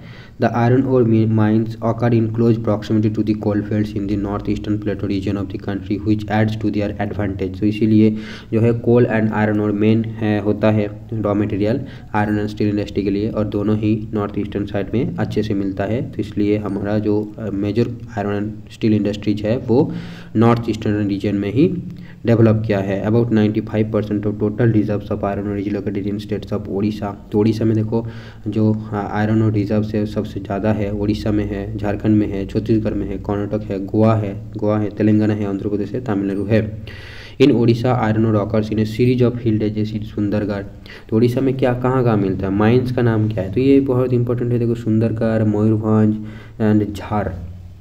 द इम्पॉर्टेंट माइंस आर गुरु मोहिसनी, अच्छा सॉरी ये डिस्ट्रिक्ट से आई थिंक, फिर के सुंदरगढ़, मयूरभंज, झार। देन इंपॉर्टेंट माइंस का नेम क्या है देखो, गुरु महिसनी, सुलाईपेट, बादाम पहाड़ and Kiriburu mines Keonjhar and Bonai Sundargarh Bonai mines Sundargarh. ठीक है, तो यहाँ पर आयरन ओर से मिलता है। Similar hills in hill ranges Jharkhand has some of the oldest iron ore mines and most of the iron and steel plants are located around them. Most of the important mines such as Noamundi and Goa are located in Purbi and पश्चिमी Singhbhum district. तो Noamundi and Goa कहाँ का है, झारखंड का है। This belt further extends to Durg, Dantewada and Bailadila. Dalli and Rajhara in Durg are the important mines of iron ore in the country. In Karnataka iron deposit occur in Sandur hospital area of Bellary district. तो Sandur hospital Karnataka का है। बाबा बुदन हिल जो है in Kudremukh in Chikmagalur district, ये भी कर्नाटक का है। And port parts of Shivamogga, Chitradurga and Tumakuru district, इस तरह कर्नाटक का है। The districts of Chandrapur, Bhandara and Ratnagiri in Maharashtra. Then Karimnagar and Warangal district of Telangana, Kurnool, Cuddapah and Anantapur district of Andhra Pradesh, Salem and Nilgiris district of Tamil Nadu are the other iron mining regions. Goa has also emerged as important producer of iron ore. तो basically आपको mines का नाम दे दिया जाएगा और आपको पूछा जाएगा कि कौन सी स्टेट में लोकेटेड है। तो आपको 2-3 बार इस चीज़ों को पढ़ना है, फिर आपको याद रहेगा और डेफिनेटली मैप को आप कंसल्ट जरूर करोगे। Now manganese. Manganese is an important raw material for smelting of iron ore and also used for manufacturing ferroalloys. Manganese deposits are found in almost all geological formations. However, it is mainly associated with Dharwad system. तो manganese deposits जो है वो basically Dharwad system से linked है, यानी Dharwad rocks जहाँ पर है वहाँ पर मैंगनीज अच्छे से पाया जाता है। Odisha is the leading producer of manganese. तो ओडिशा देखो आयरन ओर में भी है, मैंगनीज में भी जो है एक लीडिंग प्रोड्यूसर है। And major mines in Odisha are located in central part of iron ore belt in India, particularly in Bonai, Kendujhar, Sundargarh, Gangpur, Koraput, Kalahandi and Bolangir. यहाँ पर दिखाया गया देखो मेटलिक मिनरल्स कहाँ का मिलता है बहुत अच्छे से, और डिस्ट्रिक्ट का नाम यहाँ पर दिया गया है देखो। ठीक है, तो ये होता है मैप। ऐसे यहाँ पर देखो आयरन ओर फील्ड्स दिया गया, आयरन ओर माइंस दिया गया है, तो माइंस का भी नाम यहाँ पर दिया गया है देखो, बोयलाडीला। देन आपका आयरन ओर एक्सपोर्टिंग पोर्ट्स का भी नाम दिया गया, विशाखापत्तनम, पारादीप, ये सारे आयरन ओर को एक्सपोर्ट करता है ना, विशाखापत्तनम में पारादीप। एंड इधर है मंगलुरु। देन शिवमोग्गा, ये जो है ये मैंगनीज यहाँ पर मिलता है देखो, शिवमोग्गा मैंगनीज यहाँ पर मिलते हैं, बालाघाट पर मिलता है, नागपुर पर मिलता है, भंडारा पर मिलते हैं। तो ये सारे नाम आपको दे दिया जाएगा, आपको पूछा जाएगा कि कौन सी मिनरल के लिए प्लेस फेमस है। तो डेफिनेटली इस मैप को आप जरूर ध्यान से पढ़िए। तो एक बार हम भी पढ़ते हैं देखो, क्योंकि हम भी उसी प्रोसेस के लिए पढ़ रहे हैं। तो मयूरभंज में क्या मिलता है आपको देखो, आयरन ओर माइंस। तो ये जो है आयरन ओर फील्ड है, अब उसके अंदर क्या क्या माइंस है देखो, मयूरभंज में है, गोवा में है, केंदुझर में है, ऐसे केंदुझर में आयरन ओर्स भी मिलेगा और मैंगनीज भी मिलेगा। सुंदरगढ़ जो है यहाँ पर आपको मैंगनीज मिल रहा है। फिर दुर्ग में आयरन ओर मिल रहा है। बालाघाट, नागपुर, भांडरा यहाँ पर सारा आपको मैंगनीज मिल रहा है। चंद्रपुर में आपको आयरन ओर मिल रहा है। बोयलाडीला में आपको आयरन ओर मिल रहा है, ठीक है। और यहाँ पर देखो पारादीप और विशाखापट्टनम, तो ये दोनों जो है आपका आयरन ओर एक्सपोर्टिंग पोर्ट्स है। अब इधर आ जाते हैं हम साउथ वेस्टर्न में। जब देखो रत्नागिरी है, यहाँ पर आयरन ओर मिलता है। गोवा में आपका जो है आयरन ओर मिलेगा। मारमागांव जो है एक पोर्ट है, आयरन ओर एक्सपोर्ट पोर्ट है। गोवा में आपका मैंगनीज भी मिल रहा है ना। देन बेलारी, तुमाकुरू, देन चिकमागालूर, ये सारे आयरन और यहाँ पर मिलता है। कुद्रेमुख में आयरन ओर मिलेगा। शिवामोग्गा में आपका मैंगनीज मिलेगा। चित्रदुर्ग में आपका आयरन ओर मिलेगा। तो ये सारे आपका जो है आयरन ओर की लोकेशंस है, ठीक है, माइंस की। Now Karnataka is another major producer and here the mines are located in Dharwad, Bellary, Belagavi, north Kanara, Chikkamagaluru, Shivamogga and Chitradurg and Tumakuru. Maharashtra is also an important producer of manganese, which is mined in Nagpur, Bhandara and Ratnagiri districts. The disadvantage to these mines is that they are located far from steel plants. The manganese belt of Madhya Pradesh extends in a belt in Balaghat, Chhindwara, Nimar, Mandla and Jhabua districts. Telangana, Goa and Jharkhand are other minor producers of manganese. Now non-ferrous minerals की बात करते हैं। India is poorly endowed with non-ferrous metallic minerals except bauxite. तो India में सिर्फ bauxite ही जो है वो अच्छे से पाया जाता है, बाकी कोई नॉन फेरस मिनरल्स यहाँ पर अच्छे से नहीं मिलता। तो bauxite is the ore which is used in manufacturing in aluminium. तो यहाँ पर देखो सीधा सवाल बीपीएससी में पूछा गया था, रिसेंटली मैंने सॉल्व किया है, वो वहाँ पर आपको मिल जाएगा, वो वीडियो आप देखोगे तो। Bauxite is found mainly in tertiary deposits. तो बॉक्साइट जो टर्शियरी डिपॉजिट्स में मिलता है, ये भी याद रखना पड़ेगा आपको। And is associated with laterite rocks. कौन सी रॉक के साथ रिलेटेड है? लैटराइट रॉक्स के साथ रिलेटेड है। कितने सारे इंपॉर्टेंट इन्फॉर्मेशन यहाँ पर है देखो। तो एल्यूमिनियम की मैन्युफैक्चरिंग में यूज़ किया जाता है। टर्शियरी डिपॉजिट मतलब टर्शियरी पीरियड में ये फॉर्म हुआ था। और लैटराइट रॉक में ये मिलता है। Occurring extensively either on the plateau और hill ranges of peninsular India and also in the coastal tracts of the country. Odisha happens to be the largest producer of bauxite. तो ओडिशा जो है मैंगनीज का भी है, आयरन ओर का भी है, बॉक्साइट का भी प्रोड्यूसर है। अच्छा, तो ये तीनों यहाँ पर मिलता है। Kalahandi and Sambalpur are the leading producers. Kalahandi and Sambalpur, तो बॉक्साइट के लिए कौन सी फेमस है उड़ीसा का place? Kalahandi and Sambalpur. The other two areas which have been increasing their production are Bolangir and Koraput. Bolangir and Koraput भी जो है बॉक्साइट के लिए फेमस है। The patlands of Lohardaga in Jharkhand have rich deposits. Gujarat, Chhattisgarh, Madhya Pradesh and Maharashtra are other major producers. Bhavnagar and Jamnagar in Gujarat have the major deposits. Chhattisgarh has bauxite deposits in Amarkantak plateau. तो अमरकंटक प्लेटो में भी bauxite deposit मिलता है। White Katni, Jabalpur area and Balaghat in Madhya Pradesh have important deposits of bauxite. Kolaba, Thane, Ratnagiri, Satara, Pune and Kolhapur in Maharashtra are important producers. Tamil Nadu, Karnataka and Goa are minor producers of bauxite. Tamil Nadu, then Goa, Karnataka ये जो है minor producers है। तो major को basically याद रखना बहुत important है, ठीक है। तो हमने देखा उड़ीसा क्या है, लार्जेस्ट प्रोड्यूसर है। उड़ीसा में कौन कौन सी प्लेस है? बोलानगिरी है, कालाहंडी है, संबलपुर है, देन आपका बोलानगिरी है, कोरापुट है। ये चार प्लेसेस है उड़ीसा का important. Now copper is an indispensable metal in the electric industry for making wires, electric Motors, transformers and generators. It is alloyable, malleable and ductile. It is also mixed with gold to provide strength to jewellery. तो copper एक ऐसी चीज़ है जो gold के साथ भी मिसाया जाता है ना, to provide strength to jewellery. आपको पता था? The copper deposits mainly occur in Singhbhum district in Jharkhand, Balaghat district in Madhya Pradesh, Jhunjhunu and Alwar district in Rajasthan। तो देखो कॉपर कहाँ का मिलता है, देखो सिंहभूम डिस्ट्रिक्ट में मिलता है जो कि झारखंड का है, Balaghat district in Madhya Pradesh and Jhunjhunu and Alwar district of Rajasthan. Minor producers of copper are Agnigundala in Guntur district Andhra Pradesh, Chitradurga and Hassan district Karnataka and south Arcot district Tamil Nadu. Now non metallic minerals की बात हम करेंगे। So among the non metallic minerals, ये था नॉन फेरस, ठीक है। आपको बात करते हैं नॉन मेटालिक का। तो among the non metallic minerals produced in India, mica is important one.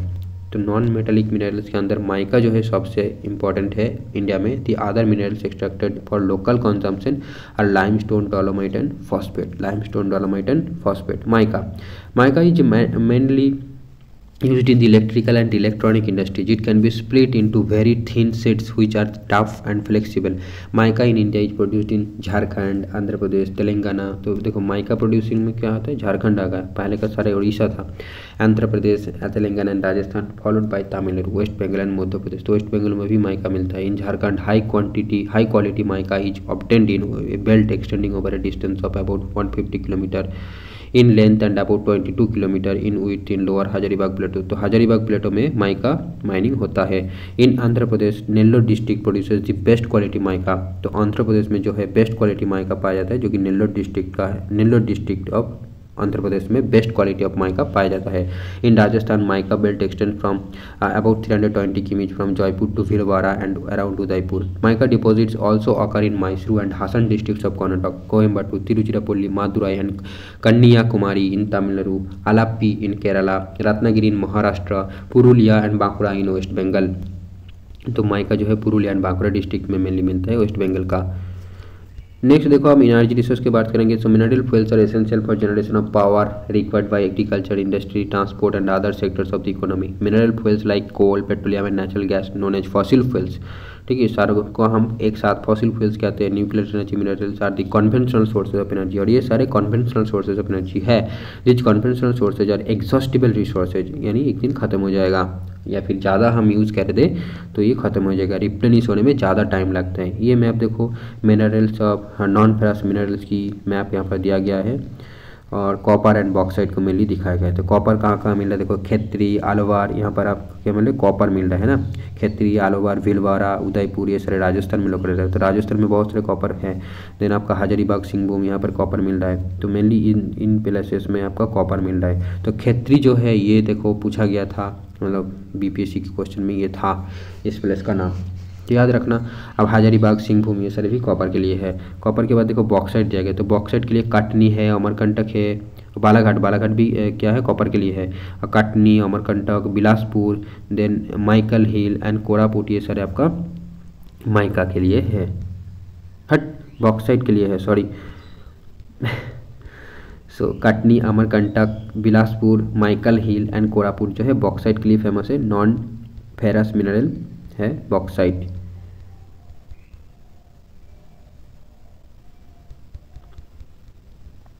Okay, अब हम कहाँ थे, तो ये एनर्जी रिसोर्स की बात क्या हम कह रहे थे। ये एक्चुअली जो है थोड़ा इधर उधर हुआ है, मतलब ये मैप का तो थोड़ा बाय द वे ऐसे ही होते हैं बुक में। नाउ कोल, तो ये क्या है, नॉन मेटालिक मिनरल है।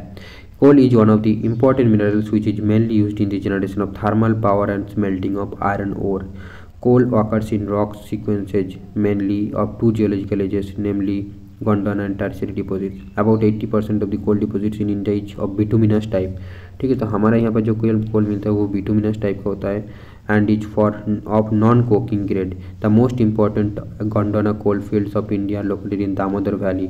They lie in Jharkhand Bengal coal belt, and the important coal fields in the region are Raniganj, Jharia, Bokaro, Giridih and Karanpura. Raniganj, Jharia, Bokaro, Giridih and Karanpura. Jharia is the largest coal field followed by Raniganj. तो झोड़िया जो है हमारे India का largest coal field है, followed by Raniganj, उसके बाद second number पे Raniganj. The other river valleys associated with coal are Godavari, Mahanadi and Son, KG Basin. The most important coal mining centers are Singrauli in Madhya Pradesh. Part of Singrauli coal field lies in Uttar Pradesh. Okay. Then Korba in Chhattisgarh, Talcher and Rampur in Odisha, Chanda, Wardha, Kampit and Bandar in Maharashtra, and Singareni in Telangana, and Pandur in Andhra Pradesh. Tertiary coal occur in Assam, Arunachal Pradesh, Meghalaya and Nagaland. It is extracted from Dharangiri, Cherrapunji, Meolong and Langrin, Makum, Jaipur and Najira in Upper Assam, Namchik, Namphuk, Arunachal Pradesh and Kalakot, Jammu and Kashmir. Besides the brown coal of lignite occur in the coastal areas of Tamil Nadu, Puducherry, Gujarat and Jammu and Kashmir. Petroleum जो है crude petroleum consists of hydrocarbons of liquid and gaseous states varying in chemical composition, color and specific gravity. It is an essential source of energy for all internal combustion engines in automobiles, railways and aircraft. Its numerous byproducts are processed in petrochemical industries such as fertilizer, synthetic rubber, synthetic fiber, medicines, vaseline, lubricants, wax, soap, and cosmetics. Now petroleum is referred to as liquid gold because of its scarcity and diversified usage. ठीक है, petroleum को liquid gold भी बोला जाता है. Crude petroleum occurs in sedimentary rocks of the tertiary period. ये statement याद रखना. क्रूड पेट्रोलियम जो है वो सेडिमेंट्री रॉक में पाया जाता है और टर्शियरी पीरियड क्या टर्शियरी एज में जो रॉक्स फॉर्म होता है उसमें बेसिकली पाए जाते हैं. So oil exploration and production was systematically taken up after the oil and natural gas commission was set up in 1956. Oil and natural gas commission कब सेटअप किया गया था? 1956 में. Till then Digboi in Assam was the only oil producing region, but the scenario changed after 1956. In recent years new oil deposits have been found at the extreme western and eastern parts of the country. In Assam, Digboi, Naharkatiya, Moran and are important oil producing areas. तो ये सारे नाम याद रखना. Assam, Digboi, Naharkatiya and Moran इसमें oil produce होते हैं. सारे नॉर्थ ईस्ट में लोकेटेड है. The major oil fields of Gujarat are Ankleshwar, Kalol, Mehsana, Nawagam, Kosamba and Lunej. Mumbai high which lies 160 kilometre off Mumbai was discovered in 1973 and production commenced in 1976. Oil and natural guys have been found in exploratory oils in Krishna, Godavari and Kaveri basin. Okay, KG basin of the east coast. Oil extracted from the oils is crude oil and contains many impurities. It cannot be used directly. It needs to be refined. There are two types of refineries in India, that is field based and market based. Digboi is an example of field based and Barauni is an example of market based refinery. तो बारावनी जो है बिहार में located है ना, एक बार check करो ना. तो डिगबॉय जो है आसाम में है. तो डिगबॉय क्या है? एक फील्ड बेस्ड, यानी जहाँ पर क्रूड ऑयल मिल रहा है वही से उसको रिफाइन किया जा रहा है. और बारावनी जो है ये आपका मार्केट बेस्ड रिफाइनरी है. दैट मीन्स कि जो क्रूड ऑयल है कहीं से ले आकर इसको यहाँ पर रिफाइन किया जा रहा है. अब नेचुरल गैस की बात करते हैं. तो natural gas is found with petroleum deposits.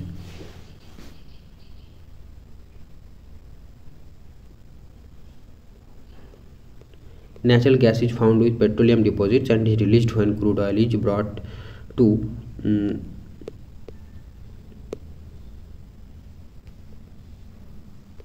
हो गया. हम मैप को ही पहले देख लेते हैं. देखो कन्वेंशनल एनर्जी सोर्सेस तो यहाँ पर दिया गया है. देखो तो ये HVJ नेचुरल गैस पाइपलाइन. तो पहले पाइपलाइन को देख लो. यहाँ पर दिल्ली से लेकर गुजरात की यहाँ पर जा रहा है कुछ प्लेस में हजीरा. तो ये गैस पाइपलाइन है. ये कंट्री में क्या एक ही गैस पाइपलाइन है क्या, और कुछ नहीं है? वाओ. देन देखो हमारा मेजर नेचुरल गैस रिजर्व्स कहाँ पर मिल रहा है, कोल फील्ड कहाँ पर मिल रहा है. तो कोल फील्ड देखो नेवली में भी है और जस्ट उसका जो कोस्टल साइड है वहाँ पर गैस रिजर्व भी है. ऐसे ही गैस रिजर्व आपको देखने को मिल रहा है मुंबई हाई में, जहाँ पर हमारा ऑयल फील्ड भी है और बेसिन में भी ऑयल फील्ड है. ठीक है, और फिर आगे देखते हैं तालचेर में देखो आपका कोल माइन है, कोरबा में है, झाना में है, रानीगंज में है, बोकारो में है, सिंगरौली, ये सारा हमने पढ़ा अभी. ठीक है, और इधर देखो माकूम, नाहरकटिया, नजीरा. थोड़ा यहाँ पर कंजेस्टेड हो गया, अगर अलग से देते तो ज़्यादा अच्छा रहता ये. ठीक है, तो ये बात है. ठीक है, ये प्लेसेस को याद रखना पड़ेगा आपको कि कहाँ कौन एनर्जी रिसोर्स मिल रहा है. तो हम पढ़ रहे थे natural gas. Natural gas is found with petroleum deposits. तो जहाँ पेट्रोलियम मिलेगा वहीं पे नेचुरल गैस भी मिलेगा. And is released when crude oil is brought to the surface. And इसको तब मिलेगा जब क्रूड ऑयल को हम निकाल लेंगे तो वहाँ से गैस को हम क्या कैप्चर कर सकते हैं. It can be used as a domestic and industrial fuel. It is used as fuel in power sector to generate electricity for heating purposes in industries as raw material in chemical, petrochemical and fertilizer industries. With the expansion of gas infrastructure and local city gas distribution, COD networks, natural gas is also emerging as a preferred transport fuel. CNG and cooking fuel, PNG at homes. CNG, PNG. Okay. Full form क्या है बताओ? CNG का full form क्या है? PNG का full form क्या है? India's major gas reserves are found in the Mumbai high and allied fields along the west coast, which are supplemented by finds in the Cambay basin. Along the east coast, new reserves of natural gas have been discovered in the Krishna Godavari basin. अब non conventional energy resource की बात करेंगे. So fossil fuels resources such as coal, petroleum, natural gas and nuclear energy use exhaustible raw materials. यानी nuclear energy जो है ये क्या है? देखो न्यूक्लियर एनर्जी भी जो है ये एक एग्जॉस्टिबल है, यानी कन्वेंशनल सोर्स ऑफ एनर्जी है nuclear energy. Now sustainable energy resources are only the renewable energy sources like solar, wind, hydro, geothermal and biomass. तो न्यूक्लियर एक सस्टेनेबल भी नहीं है और क्या है, नॉन कन्वेंशनल भी नहीं है. These energy sources are more equitably distributed and environment friendly. The non-conventional energy sources will provide more sustained, eco-friendly, cheaper energy after the initial cost is taken care of. Nuclear energy resource. फिर यहाँ पर nuclear energy resource की बात करें, यहाँ पर क्या बोला देखो, fossil fuels sources such as coal, petroleum, natural gas and nuclear energy. तो न्यूक्लियर एनर्जी यहाँ पर फॉसिल फ्यूल का अंदर रख रहा है, यानी कन्वेंशनल एनर्जी रख रहा है, फिर यहाँ पर न्यूक्लियर एनर्जी की बात कर रहा है, कुछ भी लिख रहा है यार तुमने। Nuclear energy has emerged as a viable source in recent times. Important minerals used for the generation of nuclear energy are uranium and thorium. Uranium deposits occur in Tharwar rocks. Then uranium deposits occur in Tharwar rocks. ठीक है, तो ये याद रखना कि uranium deposit कहाँ पर मिलेगा, आपका धारवाड़ रॉक्स में मिलता है. Geographically uranium ores are known to occur in several locations along the Singhbhum copper belt, और सिंहभूम कॉपर बेल्ट में ये यूरेनियम बहुत सारे मिलता है. It is also found in Udaipur, Alwar, Jhunjhunu district of Rajasthan, Durg district of Chhattisgarh, Bhandara district of Maharashtra and Kullu district of Himachal Pradesh. Thorium is mainly obtained from monazite and limonite in the beach sands along the coast of Kerala. Thorium जो है ये केरला में मिलता है, तमिलनाडु में मिलता है. World's richest monazite deposits occur in Palakkad and Kollam district of Kerala. तो वर्ल्ड का लार्जेस्ट मोनाजाइट डिपॉजिट देखो कहाँ मिलता है, हमारा Kollam district of Kerala and Palakkad में मिलता है, near Visakhapatnam in Andhra Pradesh and Mahanadi river delta of Odisha. Atomic Energy Commission was established in 1948. Progress could be made only after the establishment of the Atomic Energy Institute at Bombay in 1954, which was renamed as the Bhabha Atomic Research Center in 1967. The important nuclear power projects are Tarapur, Maharashtra, then Rawatbhata near Kota, Rajasthan, Kalapakkam, Tamil Nadu, Naroda, Uttar Pradesh, Kaika, Karnataka, and Kakrapara, Gujarat. Solar energy. Sun rays tapped in photovoltaic cells can be converted into energy known as solar energy. The two effective processes considered to be very effective to tap solar energy are photovoltaics and solar thermal technology. इसको आराम से पढ़ो. Sun rays tapped in photovoltaic cells can be converted into energy. So photovoltaic cells are used to convert the solar energy into other usable form of energy known as solar energy converted into energy. So the two effective process considered to be very effective to tap solar energy are photovoltaics and solar thermal technology. तो एक photovoltaic जो है कि technology है, solar thermal technology है to tap the solar energy, है ना. Solar thermal energy has some relative advantages over all other non-renewable energy resources. It is cost competitive, environment friendly and easy to construct. Solar energy is 7% more effective than coal or oil based plants and 10% more effective than nuclear plants. ये याद रखो statement को कि 7% है as compare to the coal और oil based plant and 10% more effective है as compare to nuclear plants. It is generally used more in appliances like heaters, crop dryers, cookers etcetera. The western part of India has greater potential for the development of solar energy in Gujarat and Rajasthan. The western part of India has greater potential for the development of solar energy in Gujarat and Rajasthan. तो Gujarat and Rajasthan में किया है solar energy को हम develop कर सकते हैं. Most scope है. विंड एनर्जी जो है, wind energy is absolutely pollution free, inexhaustible source of energy. The mechanism of energy conversion from blowing wind is simple. The kinetic energy of wind through turbines is converted into electrical energy. तो पहले map को देख रहे थे, क्या दिया है, oil refineries की दिया गया. देखो भटिंडा में है, ठीक है, हरियाणा में, सॉरी ये तो पंजाब है, हरियाणा में दिया गया है. हरियाणा में है भटिंडा. वही हाँ, जब वी मेट, ये ट्रेन कहाँ जाएगी, भटिंडा. तो वो वाली है ना, अच्छी मूवी थी वो. अब देखो पानीपत में मिलता है, ये हरियाणा है. तो भटिंडा पंजाब में है, तो हरियाणा पानीपत. अरे यार ये बोल रहा हूँ क्या. हाँ, तो भाटिंडा जो है वो पंजाब में है, क्योंकि वो बड़ा पंजाब है और नीचे का हरियाणा है, और ये छोटी सी है, ये आपका दिल्ली है ना. तो ये भाटिंडा, पानीपत, मथुरा, बीना. तो मथुरा में भी आपका ऑयल रिफाइनरी है. देखो बारावनी जो है बिहार में है, ठीक बोला था मैंने, बारावनी. अब डिगबॉय में है, देन कि नुमालीगढ़, गुवाहाटी में भी है, देन बनगा गाँव में है, ठीक है, हल्दिया में तो है, देन पारादीप एक पोर्ट है, और विशाखापट्टनम, तातीपाका, देन चेन्नई, नागापत्तिनम, कोची में है, मैंगलुरु में है, मुंबई में है.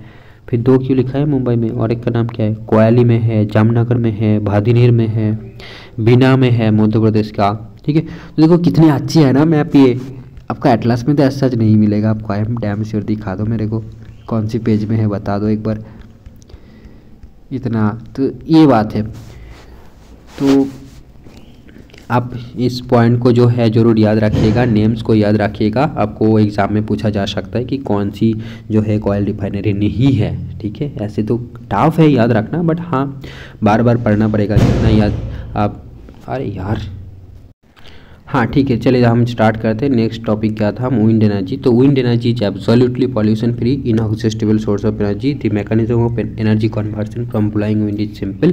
The kinetic energy of wind through turbines is converted into electrical energy. Okay. The geographies creating history. कैसा है ये भाई, पढ़ते हो ऐसे न्यूज आप?